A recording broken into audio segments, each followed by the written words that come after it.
Don't play with me. Look, no, listen. I'm not buying that Look, shit, I'm bro. not sitting here saying that I'm not gonna get married to my girl, none of that. But this is what I'm saying though. You can't sit there and say, right, if she not married, she's singles. If she you got is. no, if you have kids with her, technically you're married.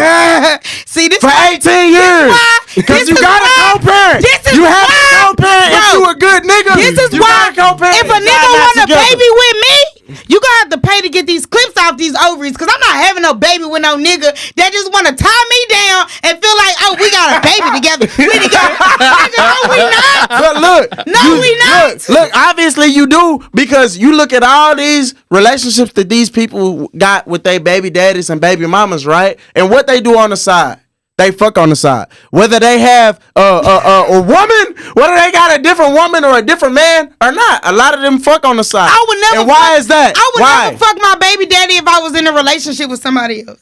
I would never do that. I mean, I would never do that, bro. Look. But Because at the same time, look, you were married to him, right? Yeah. Okay, exactly.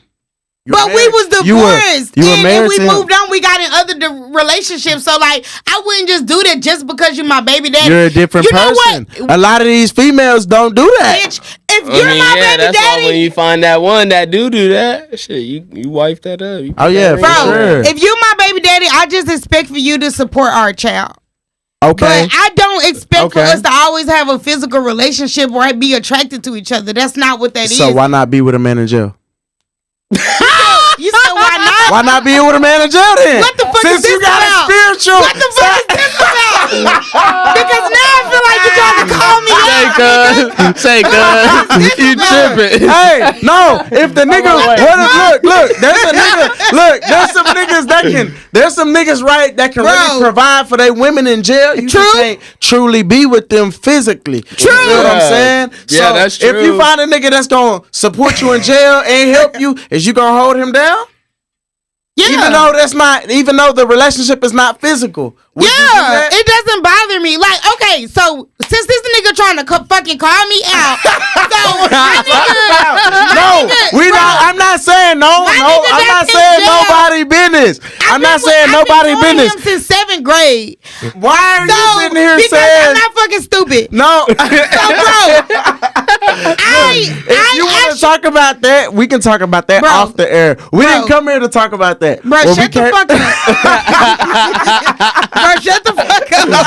Oh, shit. We got another shot. We didn't take another shot, cuz I'm feeling that. I'll take another I ain't gonna lie, shot. that 1800. God damn. That shit gone. There's one shot left. And thank you for that. For letting me know that, you know what I'm saying, he really just need me to be down for him right now and support him. Because I don't know what that's like to be in there. He been in there for like 13 years now. Yeah, it's like this. It's like this. Me being in there, right? Going through what I was going through for real.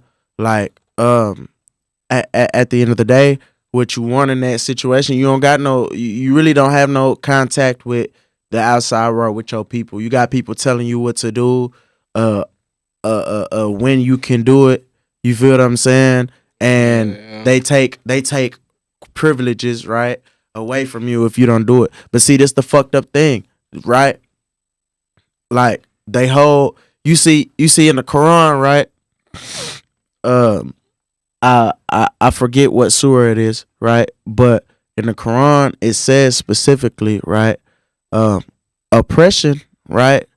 Oppression is worse than slaughter. So you holding these people in oppression for 30, 40, 50 years, you know what I'm saying? And you're taking these people away from everybody they've ever known. By the time they get out, everybody who they've ever known is dead. If they kids probably don't fuck with them because they've been in jail their whole life. Yeah, you feel what I'm saying? Yeah, they don't know them. So the kids ain't gonna naturally fuck with them. Yeah. So when they get out, when they finally do get out, what they do? They have to either try and get a 9 to 5 with this felony conviction on their record, which they don't want to hire nobody. They don't want to hire. The pay gonna be shitty. Yeah, they don't want to hire nobody with that shit. They tell you not to lie on the shit, but you put on there the truth. So at the end of the day, right after they get out, what do they go back to? They go back to what they know. What they know. Yeah, what they used to know, because the game changes so much, right? They don't even know what's what the game is. So they go back to fucking around in the game, and the people set them up. Yeah, just to feed their family, just to feed themselves. So, yeah, and then they fuck themselves off again and have to go back to prison because they can't got back out, didn't know what to fucking do, and then you know what I'm saying, got caught up again. That's how the cycle goes. Yeah. But see, this 2 years helped me sit here and realize, like, shit, the shit. The people that you really gotta watch the people that you really fuck with, because you know what I'm saying, a nigga that you know talk about it. My co-defendant, right? Yeah, talk about it, cause I got a good look at that motherfucker. He got on the stand and lied and told them people that I shot this man. I'm so sorry, brother. From that was so hard to watch. After Daddy told me that you and that boy literally grew up together. Yeah. When I first moved down to Lubbock at 5, that was my first friend.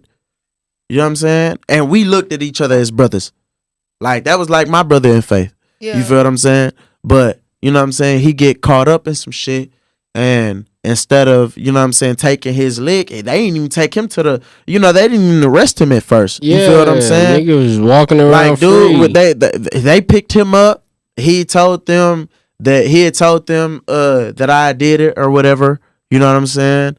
And fucking, they let him go. Why do you think he did that? To save his own ass. But why do you think he chose you to throw under the bus to save his own ass? Because that's who was with him. That was gonna be believable. That's the only way it would be believable. Yeah, because with him at a certain time. That's the only way it would have stood. But see, look, they didn't have no cameras they didn't have no video footage or nothing of me with him except at a gas station hours before. Can we pause and shout out the jury to that trial and bless them and their family and their loved ones? You know, because thank y'all for knowing that my brother was not fucking guilty of murder.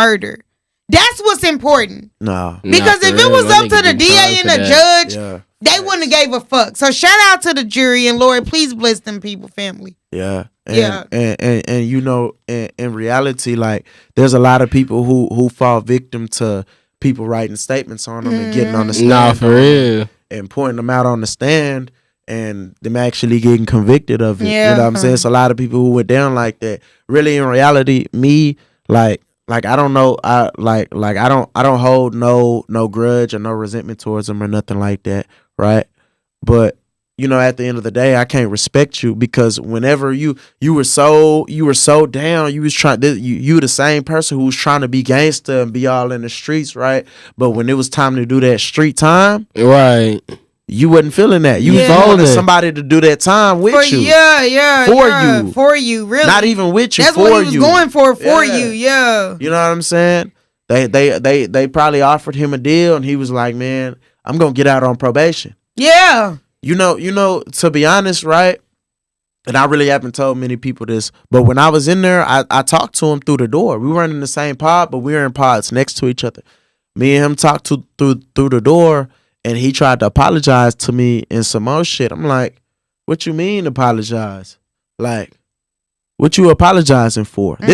This before trial. Mm-hmm. This like probably a year before trial. You feel what I'm saying? And then he tried to apologize and said he was going to write a non-prosecution affidavit and said that he was going to just let them know that he had dropped me off at home before any of that happened and all this other shit. So what changed? What changed? He was lying. He was lying from the first time he talked to them people. You know, that's he was